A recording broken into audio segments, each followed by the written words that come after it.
The question is, in terms of mindset and work ethic, who are some of your favourite athletes or coaches to look at for tips?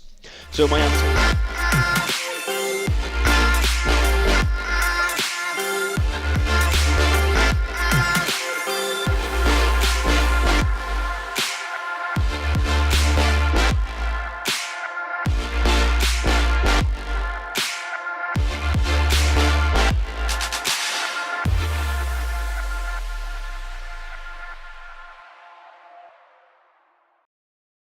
Okay.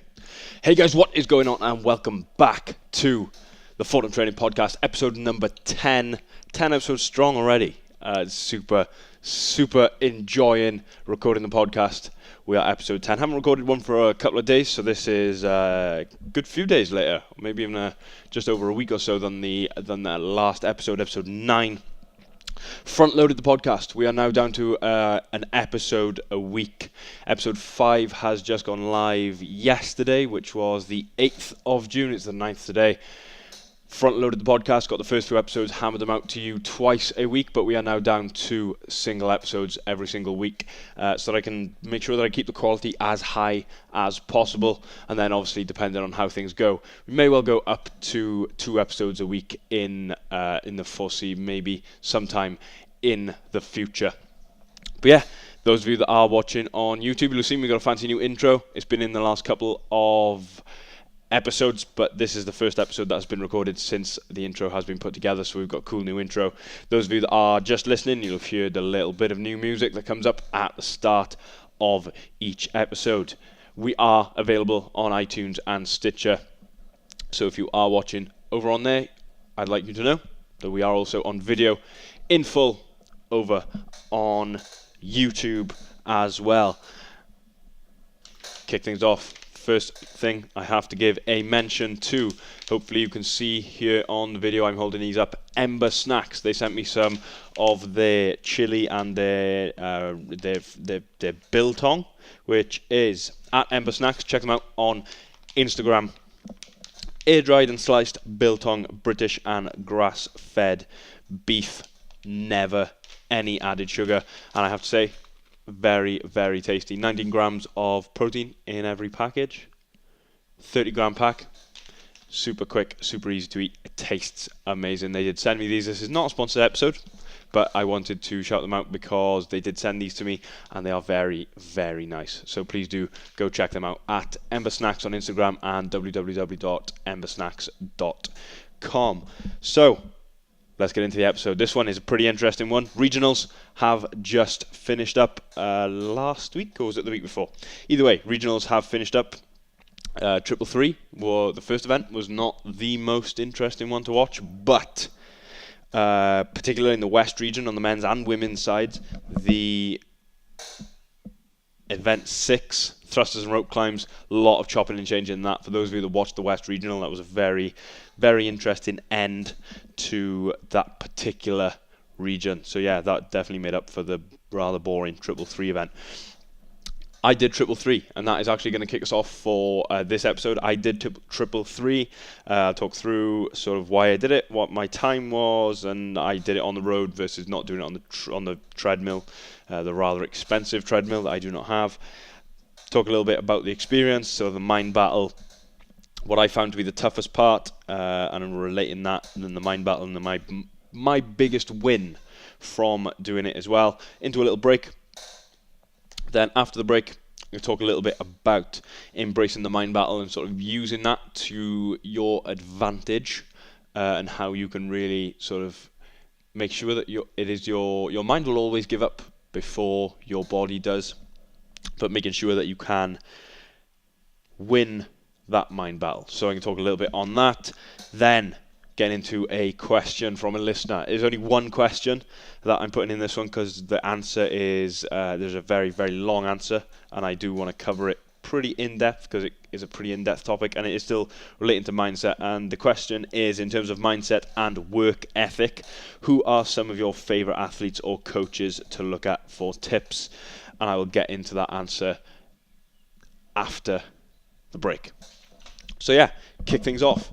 333. I did 333. What it is a 3-kilometer row, 300 double unders, and a 3-mile run. This was the first event at regionals, and it was the first event. Not, like I said, not the most interesting one to watch. Definitely not the most interesting one to watch. So watch people sit on a row for 12 minutes, do a couple of skips, and then run for about half an hour. Not the most interesting one. It was probably made a bit more interesting when I did it, because I did run on the road. I'll get into that in a little bit. So yeah, why I did it? I did it because while the regionals are on, there's a class that I coach local to us here at Fortem Training, and I coached that class, and we were talking about the regionals, and they're all sort of really getting into it, and really a lot of them were watching it and saying that how cool it was for them to see, and that they were going to try and do some of the workouts if they could do them. And then someone said they'd like to see a normal person go against the athletes in the regionals to see how well they would do, how they do well in comparison. So I said I would do one of the workouts. Excuse me. I said I would do one of the workouts, and I promised them that I would do one of the workouts. And I wanted to do Linda initially, and then I started warming up for the weights, particularly the bench press. And that was very, very heavy, and there was absolutely no way. After a couple of, I think it was 3 days prior to that, I had some pretty intense training that really ramped things up. So that was not going to happen, so I warmed up with that. Then I thought I could do the snatch and the burpee workout. And then again, the power snatch was at 80 kilos, and I was not feeling like doing anything particularly heavy on that day. Although saying that, I probably will do one of the workouts. I'll probably either do the snatch and burpee one, or Linda.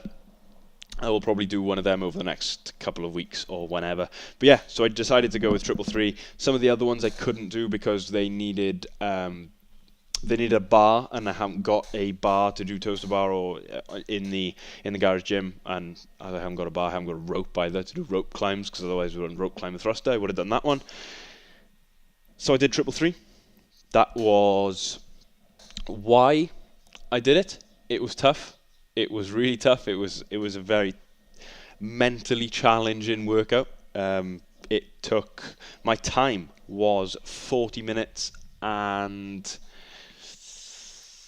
40 minutes 40 seconds, just under, I think it was 40 minutes and 39 seconds, and that, I think that would have put me somewhere, if that was directly in the regionals, that would have put me somewhere, I think, towards the middle half of all regionals, of all regions, and sort of the middle, so I think somewhere near just past middle of the pack, just lower than middle of the pack in the Europe region, which I thought, I'm well aware that it was very different conditions, and I'll get onto that in a minute. But yeah, I was like, it's pretty good time. I was pretty happy with it. I was very happy I got it done. A lot of my run was uphill as well, so that made a big difference. And my calves were burning from the first 500 meters. It hurt a lot, but I'm glad I got it done. And because I promised the athletes come to the class, I promised them that I would do one of the workouts. I did it and got it done. My time, probably not quite directly comparable with what they did in the regionals, because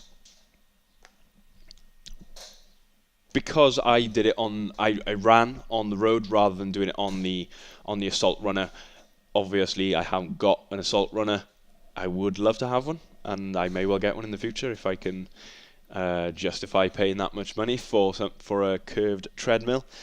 I may well get one. But yeah, so apparently, and I received a lot of messages after I put it out on Instagram that I did 333 and my time and whatever, and I sort of asked a couple of people to see what their thoughts were in terms of the treadmill versus the road, and the general consensus was that the treadmill can add up to 2 minutes-ish per mile, so total been an extra 6 minutes on the time. So if I added at the top end an extra 6 minutes to the time, that would have taken me up to 46:30, which would have been then towards somewhere near the bottom of all regions, and I think it was very near the bottom in Europe region. Europe region was particularly quick. on that workout. A lot of the Scandinavians really pushing the pace on that one, on the long aerobic work. So yeah, still pretty happy with my time. Get on to the experience of it. It was a tough experience. It's a tough workout. It's not particularly enjoyable. It's not fun. It's not throwing a barbell around. It's not throwing a kettlebell around. There's no dumbbells. It is sitting on the rower for 12 minutes. It is doing 300 double unders, and then it is running for around half an hour. And that was sort of the pacing that I set out, was to get the row done in 12 minutes, so rowing at 2 minute 500 meter pace, and that is, I think, substantially slower than what some of the athletes were doing at the regionals. So but I was happy with going at that pace. It felt comfortable, and I felt very good moving through it at that pace. 300 double unders, I think it was somewhere around 5, 6, 7 minutes, and that takes me up to 5, 6, 7, so somewhere around 18-ish minutes on the run. So then the run was, I think, 32 minutes, so it's at 12 minutes a mile, something like that. Just over 10 minutes a mile. Pretty tough. It was a pretty tough workout. I think the hardest part was generally just the mental battle of not starting it. I think the row was pretty comfortable because the row was in the garage, I had the music on, and you could listen to the music instead of concentrating on the rowing. So that wasn't particularly uninteresting, but it wasn't particularly interesting either, sat on the rower, but we got it done. 300 double unders, again, you've got to concentrate a fair amount to get the double unders done. I broke them up as best I could. I think it started off with like a 50 and a 50, then it really did start to break down for me. It was in like 35s, 30s, and I think I finished off with a couple of 20s. Tripped a couple of times. I was using a brand new rope, which probably wasn't the best idea. I was using a brand new rope that I hadn't used before, and it was very light in the handles and light in the rope as well, so it was quite difficult to get in with that, but I think we got there somewhere towards the end. It's got a little bit better. Then the run. The run for me was probably the difficult part. The difficult part of it was not necessarily the running, but it was the mind battle that was sort of telling you to stop and to slow down and to walk. And from the first sort of 200 meters, my feet were burning. My calves were blowing up very, very quickly, and just a general pain of running on the road. I tend not to run a lot on the road. A little background on my training: I play rugby in season. Obviously, I play rugby, so there is a lot of running in that, which is not done on the road. It is obviously on a field and on grass, which is a lot softer than running on the road. So then when I do run on the road, I find it very tough on my joints, particularly my calves and calves, ankles and knees. They're usually sore for a couple of days if I've done any sort of running on the road whatsoever. So I find that particularly difficult. But yeah, the biggest battle was the mind battle telling me to stop from even the first mile. I think the worst part was finishing the first mile because of how hard doing that first mile was, and then realizing that you've got to do it twice more. That was probably the most difficult part. The nicest part was the final half a mile. I did it in the route I selected for doing the run was in half-mile turnaround, so I ran out half a mile, back half a mile, out back for the 3 miles. And that was the route, and it was uphill. It's a slow, gradual incline, and then obviously downhill on the way back. I'm not sure if that's worse or better, because the uphill is particularly difficult, and then the downhill is a lot quicker, because it just your weight just runs away with you, so you do speed up coming down the hill, and then you've got to turn around, and you're going pretty slow going back up the hill after you've come down pretty quickly.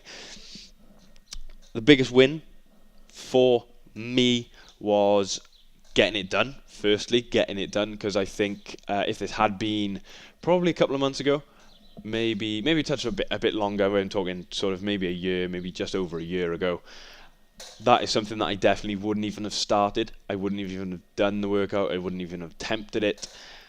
So the first thing was getting it done and actually doing it and starting it and finishing. Then I think even if I had a year ago, even if I had started the workout, I think my mindset wasn't in a place where I could have pushed myself to finish it. There were times on the run where, you get pretty close to like, I don't really want to do it. Why am I doing this? My knees, my calves are going to be sore for a couple of days. Why am I putting myself through it, and why am I doing it? And it's very easy in those moments to stop and to then just go, I'm done. I can come back tomorrow or come back the next day and just go back into my training. So winning that mind battle and saying to myself, what, I am going to finish it. I am going to do it. I'm going to get it done. I'm going to keep pushing at this pace. And then deeper than that is pushing at that pace as well. It's very easy when things start to get difficult to just ease off and ease off and ease off.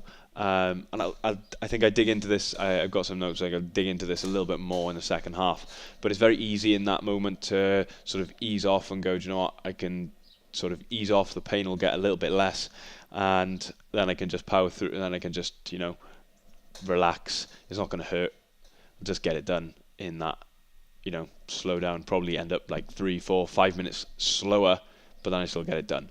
So another big win for me was to be able to keep pushing the pace and keep the solid pace going, and maybe speeding up towards the end, which I did a little bit. Keeping at that pace and sort of pushing the pace towards the end was a big win. I probably wouldn't have done, definitely wouldn't have done maybe like 8 months, 12 months ago. Something that I wouldn't have been able to do. Not necessarily from maybe both. Probably from a physical standpoint, I wouldn't have been, like, conditioning wouldn't have been in a place where I would have been able to do that. And then secondly, mindset and having a strong enough mind to push hard and speed up towards the end, because when you speed up towards the end, you have really got to dig in and really got to push and fight to keep that pace and keep pushing. But I think getting the workout done, I did it much quicker than I would have done previously. So like I said, the biggest win was firstly getting it done, secondly really pushing the pace and speeding up towards the end as I got through, and then getting it done a lot quicker than I think I would have previously. I think that was a very big win, and something that I'm really happy with. So if you haven't done 333, you haven't done the workout, you haven't tried it, I highly suggest you do. It's a very it's a big mental game. It is a very big mental game, in that the run is quite boring. It's quite a boring thing, so you just get lost inside your own head, and you sort of start telling yourself, I don't really want to do it. So yeah, give it a go. I highly recommend it. It is great for testing your mental fortitude. If there is ever a workout to test your mental fortitude, I think 333 is probably one of those. There are many others that do that as well, but this is the first one that I've really done in that case for a long while. So I'm going to break off here, take a quick break, grab a drink, then we come back, start off part 2, talking a little bit about how you can embrace that mind battle that you go through and try and use it to your advantage.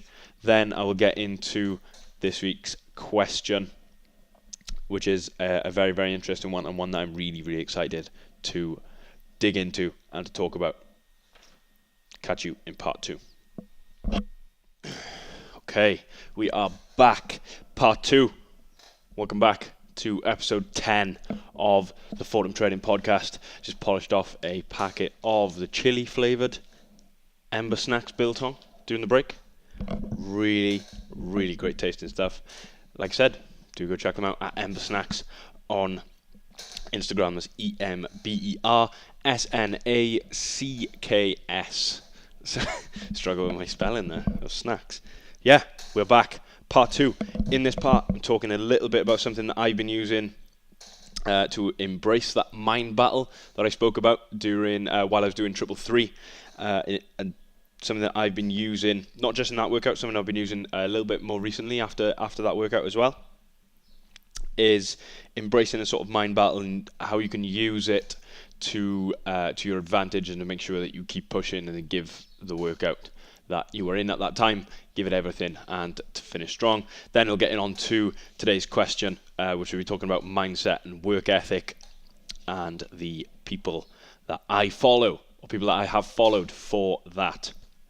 So yeah, start us off, talk a little bit about what I do to embrace the mind battle and how to use that mind battle that I am in with myself during that workout to my advantage. Because I think it's something that we all get. Perhaps some probably don't, more so than others, have a really tough time with their mind during a tough workout. Whatever it is, whether it is some people obviously don't like longer workouts because just find them boring. I'm getting much better at longer workouts and not having to go through the mind battle and to tell myself that to keep going and all that stuff. So I'm starting to get a whole lot better at that, which I'm really happy with. And then a lot of people get it in the sort of shorter workouts that are sort of 95-100% effort, find it really tough to really push themselves and really power through that pain, and power through the sort of pain barrier that tends to come with those kinds of workouts. And I think the first thing, when you look at sort of we're talking about that mind battle that you get in a lot of workouts, is I think we all know that it is coming and that it will come up at some point. And it is going to come, and your mind is going to tell you to stop, but your body is going to want to keep going. Your mind will always give up before your body does. And that's something that I think happens for a lot of people. Some people are more susceptible to others, more susceptible to others, but knowing that your head is good, and I think that's the first step in the sort of process that I've gone through in embracing that mind battle and trying to use it to my advantage, is really understanding and knowing that at some point in this workout, my mind is going to tell me that I want to stop, or that it hurts, or I need to slow down, or I can't keep pushing. But my body is still going to be able to keep going because there is plenty left in my body that my mind does not want to get into, so that it can protect my body. But in order to make progress, I need to break through sort of that. Apologies if you can hear this chair squeaking. It's very. I'll try and sit still. Right. Knowing that your mind is going to tell you that, but in order to really make that progress and really push forward, you have to break through the battle that you're having with your mind and really keep pushing to the end of the workout. Generally, when we know something is going to happen, and we do know for the most part that in some time during that workout, your mind is going to tell you to stop. And I think generally, when you look at anything, if we know something is going to happen, we can prepare for it. And in whatever context, it doesn't matter what context it is, whatever, if you know something is going to happen, then you can prepare and you can sort of generate a sort of scenario of what if, or if this, or when this happens, I'm going to do this, or when that happens, I'm going to do this. So when we know that our mind is going to tell us something, is going to tell us that, your mind is going to say at some point during this workout, you need to stop, this hurts too much, you can't keep going, you don't need to keep going, just slow down, and you'll be fine, and just roll away, just leave your pace roll down, ease up through to the finish. When we know that is going to happen, I think we can be prepared for it, and we can really prepare ourselves for when that happens. I can fight that off, and I know that my mind's going to tell me that, but every time that does happen, I know that my body can do more and can keep going. It's when, I think, again, in general, whatever situation, not necessarily relating to training, but when something is a surprise, it's when things are more difficult to manage and when you've got to react. So I think when we know, and that's the first step, that, like I said, it's the first step, is knowing that when you go into a specific workout, for some people, perhaps it's only during specific workouts.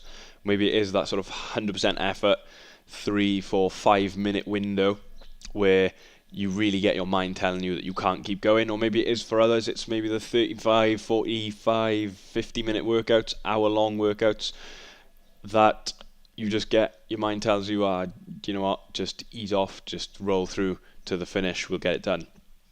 So you don't really push yourself as far as you can. So I think maybe some people get it in all workouts. Maybe it happens at some point, you really get it in maybe every workout. But I think firstly, the first step is really taking that and understanding that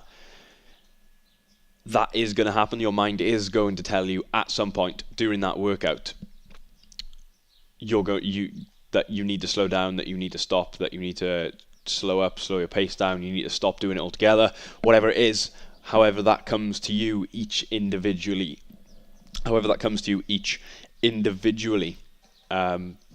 Really understanding that is the first step to using it to your advantage, because when we know that something is going to happen, we can prepare and say, when this happens, I'm going to do this.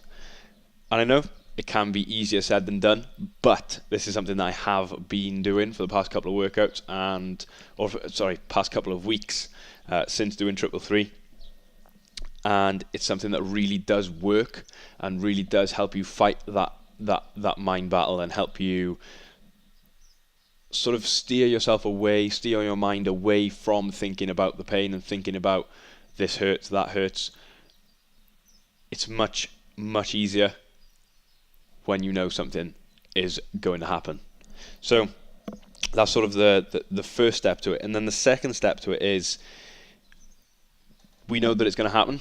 And then the second step is knowing that realistically, you're not going to die. Like, you're really not going to die doing this workout. That is fundamentally the worst thing that could happen during a workout. You're not going to die. It will hurt. It's going to hurt. Your mind's telling you stop. It is hurting. But afterwards, and remembering that afterwards it's going to hurt even more and for even longer if you know you gave in to that mind battle during the workout and didn't push yourself as far as you could because you lost the mind battle and you took it easy. So it's going to hurt a lot more for a lot longer if, when you get to that point where your mind is telling you, oh, I need to slow down, that if you do actually then slow down, slow up, take it easy through to the end of the workout, that is going to hurt a lot more inside of yourself for a lot longer than if you endure that pain, push into the pain, embrace the pain through to the end of that workout, push hard. Then when we get to the end of the workout and you know that you've pushed yourself hard, you've pushed your pace, you've really, really, really dug in to get into the end of that workout as best as you can, to the best of your ability, you really do feel and take pride in it, and you know you've done your absolute best.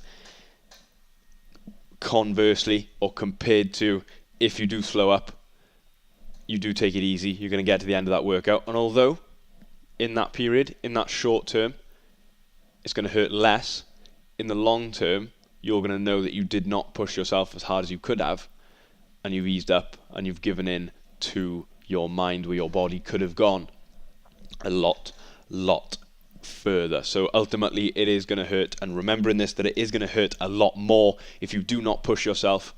In that moment it might hurt a lot more if you push yourself to the end of the workout, but long term, if you do push yourself, you know that pain, as soon as you finish, that pain is going to ease up and get a lot easier than if you do ease up to the end of the workout. That pain is going to stick around for a very long time inside of you, because you know that within yourself you did not push as hard as you could have. So that is what I've been sort of trying to use and utilize as a tool to win the mind battle over in whatever workout it is. For me, it doesn't necessarily come up in every single workout. It's just some now and again.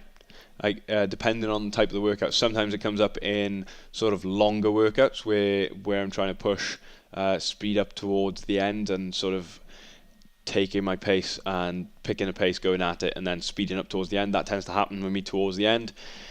Shorter workouts where you've really got to push hard, things like thrusters and burpees, tends to happen quite a lot.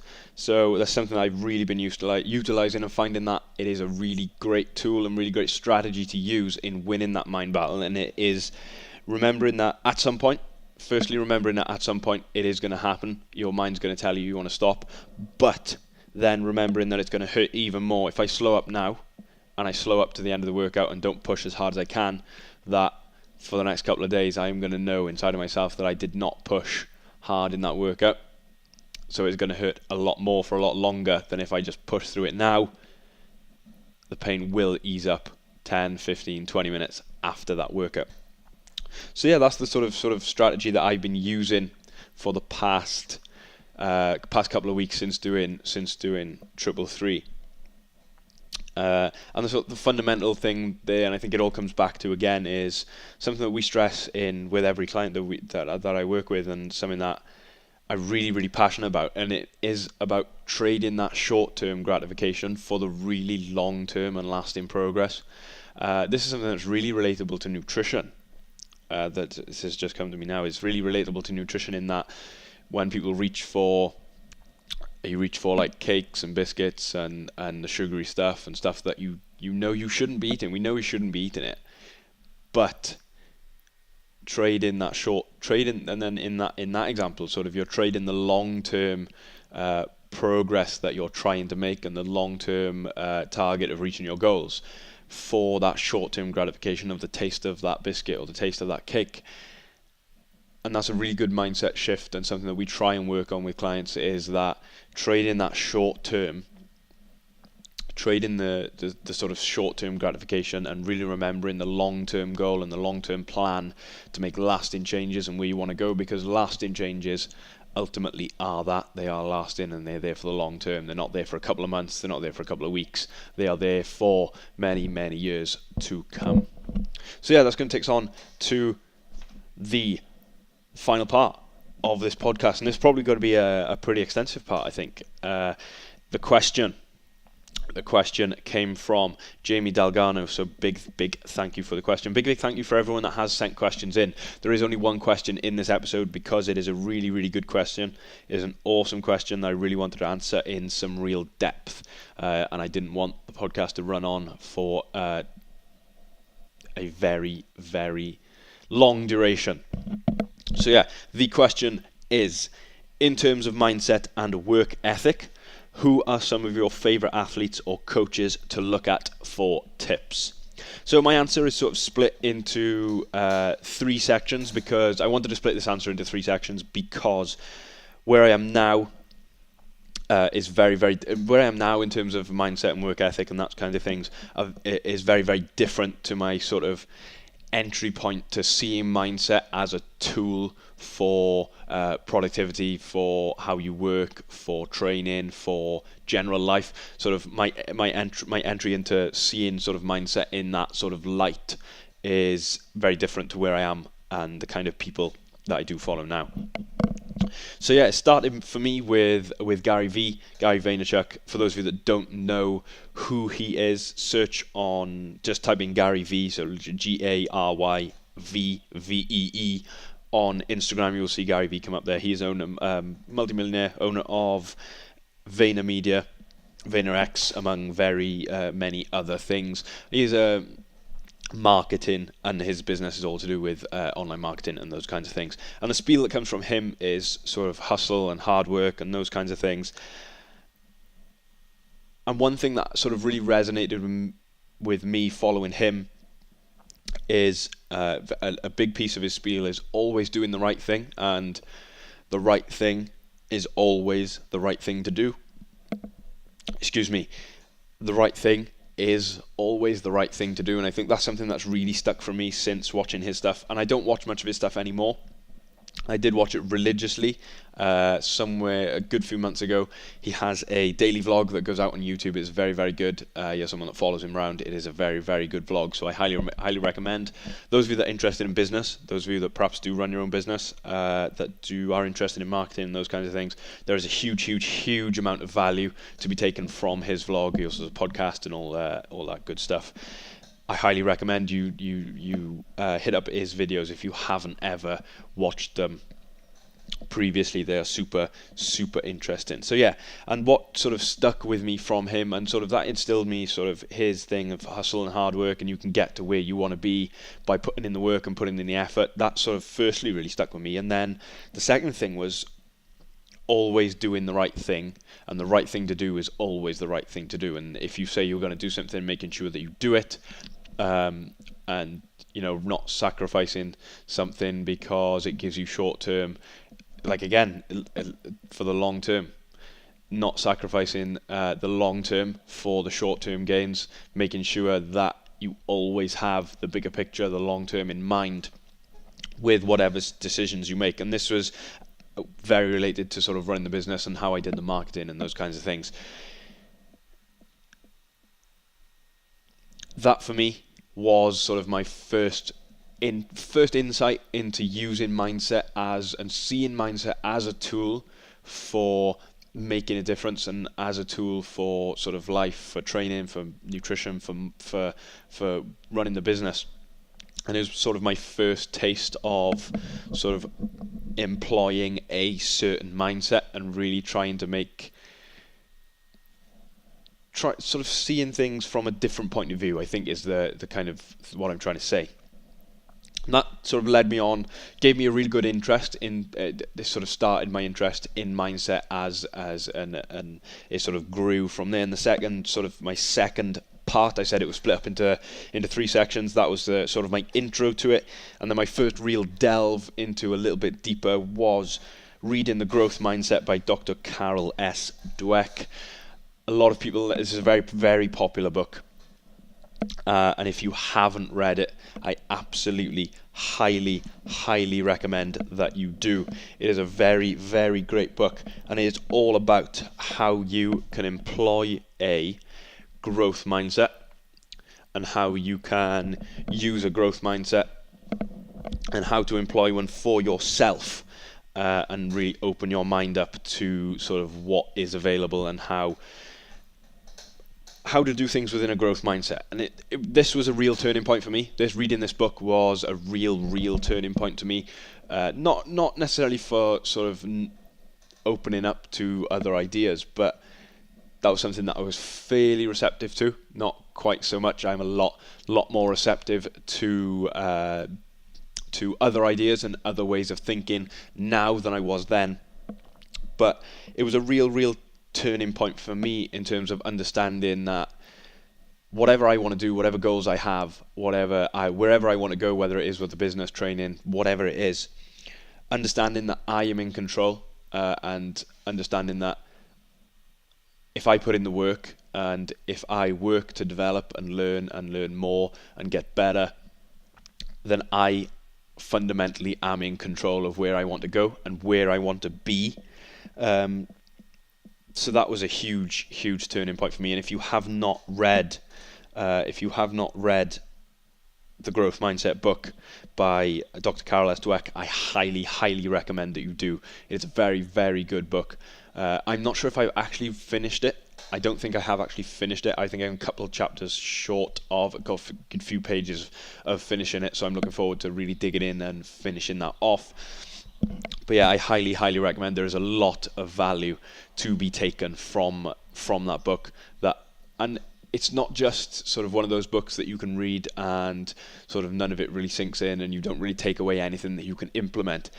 There is a huge amount in that book that you can implement, and stuff that I did implement straight away to start employing a more growth-focused mindset and sort of really understanding that whatever I want to do, wherever I want to go, I'm in control, and I can, if whatever my goals are, fundamentally I am the one in control of taking myself where I want to go in the future. So in the final part, the third and final section of this answer is the people, the people I sort of started off. Part 1 was the first bit, was how I sort of got into seeing mindset.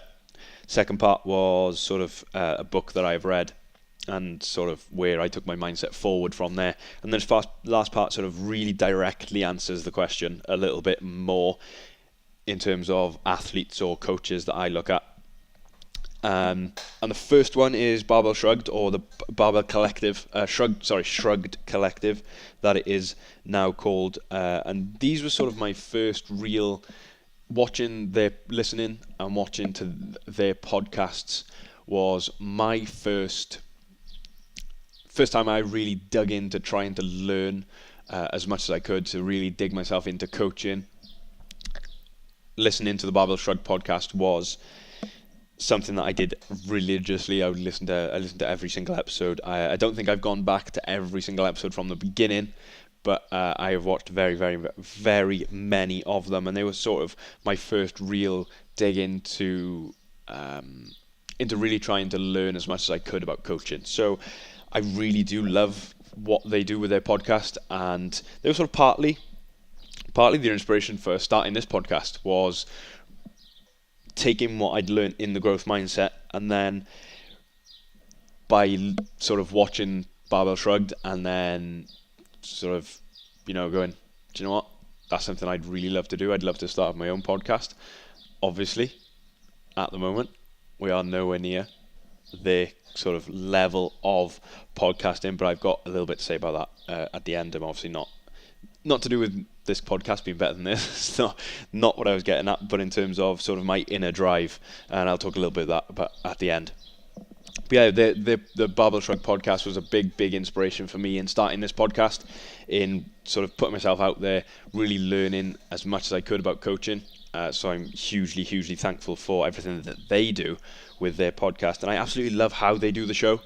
I love how much they genuinely want to learn from the people that they have on their podcast, and I think it gives a genuine vibe to how they run the show, and like them having a genuine interest in the questions and wanting to learn from the guests that they have on.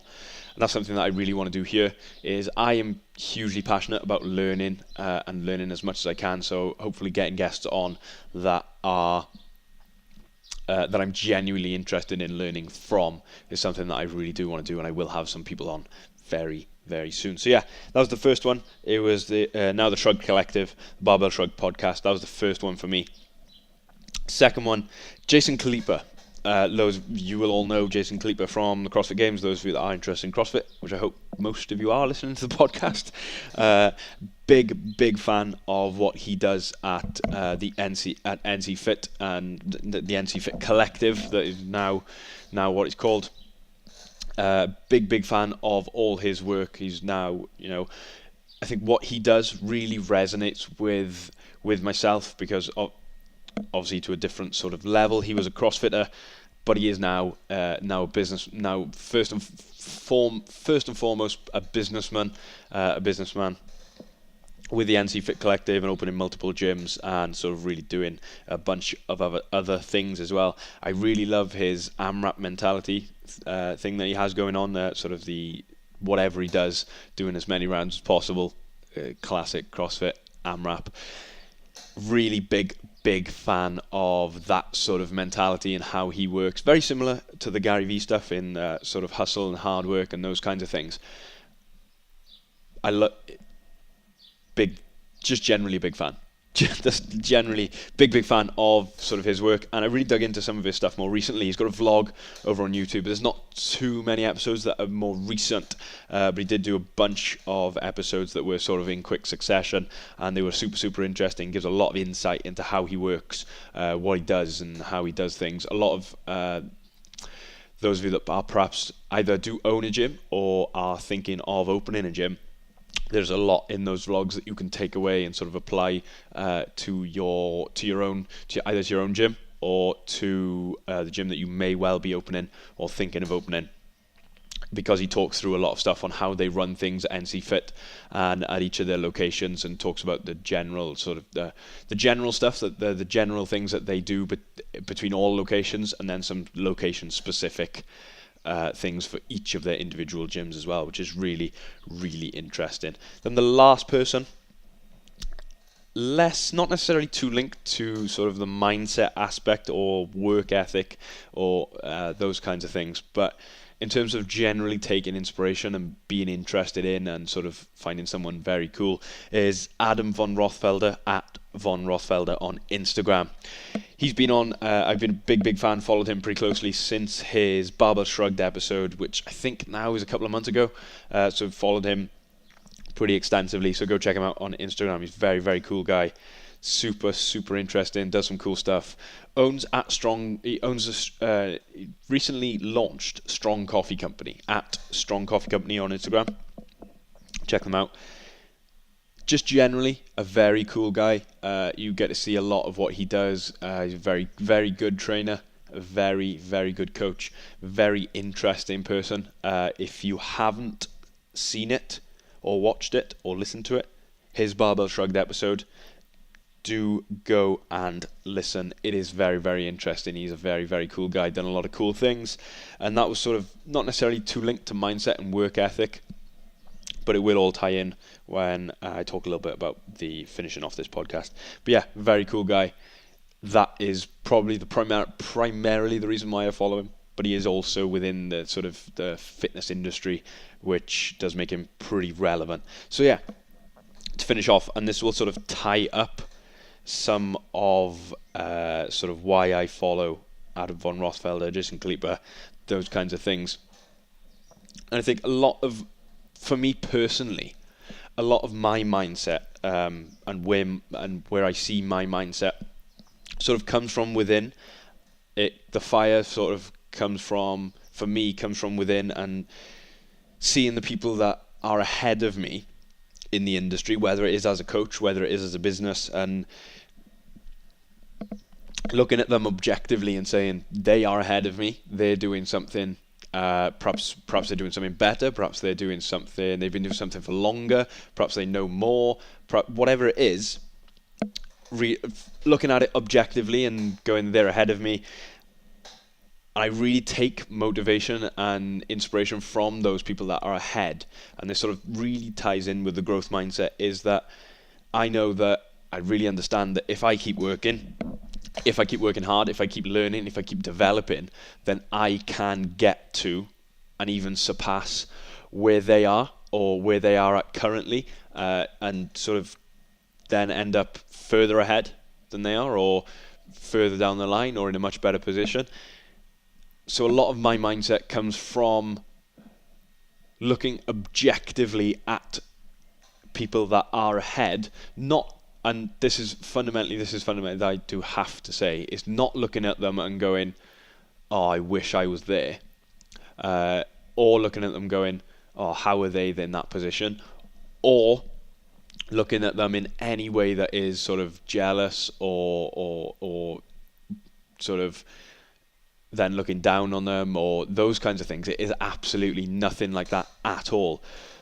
What I take from it is looking at them objectively and saying they are in that position ahead of me because they either know more, they've been doing it longer, they're better at whatever it is, they know more, they've spent more time learning, whatever it is, they got more experience, whatever it is, I can look at them objectively and really take inspiration and be inspired that if I do the work, when I put the work in, when I continue to learn, when I continue to develop, when I continue to build experience, then I will get there and I will get further. And I think really for me, that is what fires me up, and that is what gets me going and really inspires me to want to do more. And it's not a case of I want to be in their position, or look at that person, I want to be them, or look at that person, I want to be ahead of them. It is, I just use that as sort of a, not necessarily a tool. It's just I feel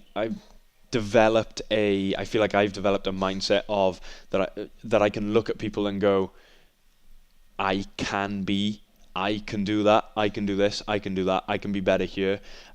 Maybe I can look at what they do and go, do you know what, maybe I should do a better job of doing this. I'm going to spend some time learning, I'm going to spend some time implementing it, and then I'll build some experience in whatever it is, whether it's a specific aspect of coaching, if it is programming, if it is understanding marketing or finances or anything like that.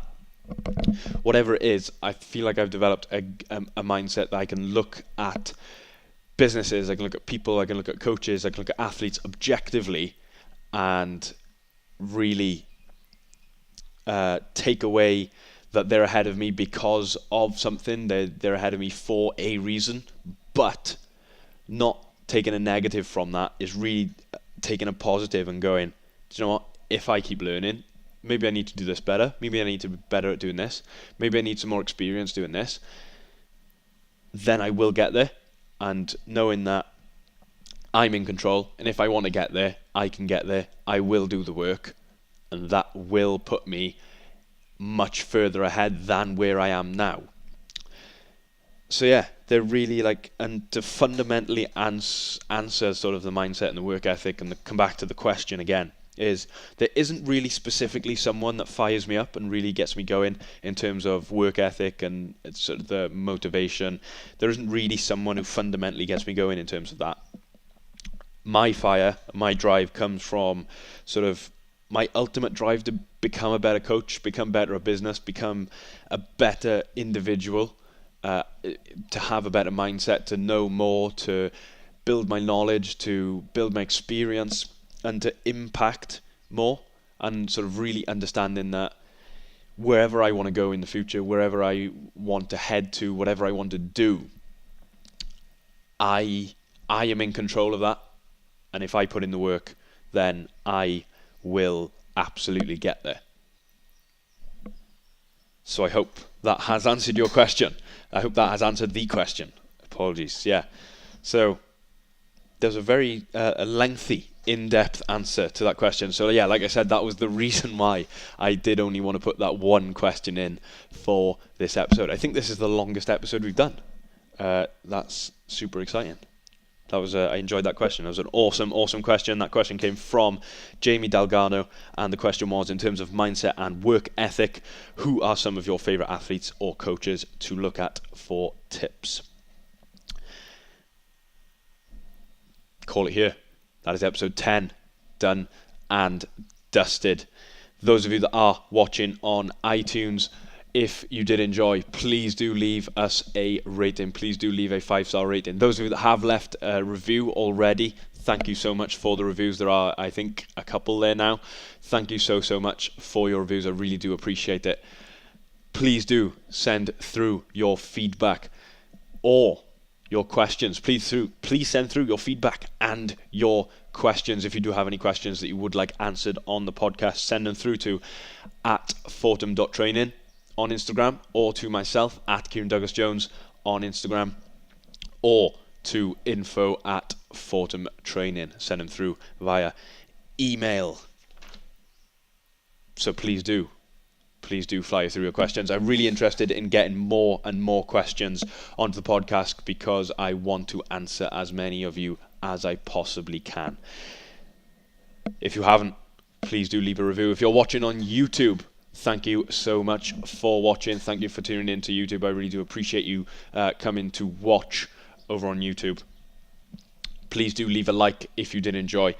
Wherever you are watching or listening, please share this episode with your friends if you think it might help them or help someone that you know. I would be supremely appreciative if you could share this with someone and just help the podcast grow and help us develop an even bigger listenership and continue to develop that. Final thing, on YouTube now, there are specific extracts from the podcast from any of the past 10 episodes. What I am doing is taking specific extracts where I'm talking about a specific topic, whether it is like this one where I'm talking about my 333 experience, or whether it is embracing the mindset battle, or if it is answering that in-depth question. What I'm doing is exporting that specific segment from the podcast, uploading it as a separate video on YouTube, and they also go out on Facebook. So if you ever want to go back and find sort of a specific topic or anything like that, then you can do. So you can listen to specific segments that interest you specifically, rather than having to dig through the whole episode. But yeah, whole episodes still coming in full, so I hope you are enjoying them. Apologies for those of you watching on YouTube, the video, I didn't have a chance to run to the camera and reset it. This has turned in to be a very long episode, but it's definitely one of my favorites so far. Again, thank you so much for listening. I really do appreciate you lending me your ear. Please do share with a friend, leave a like, leave a review, whatever it is. Please do send us your feedback. Thank you for listening, and you will hear me again in episode number 11.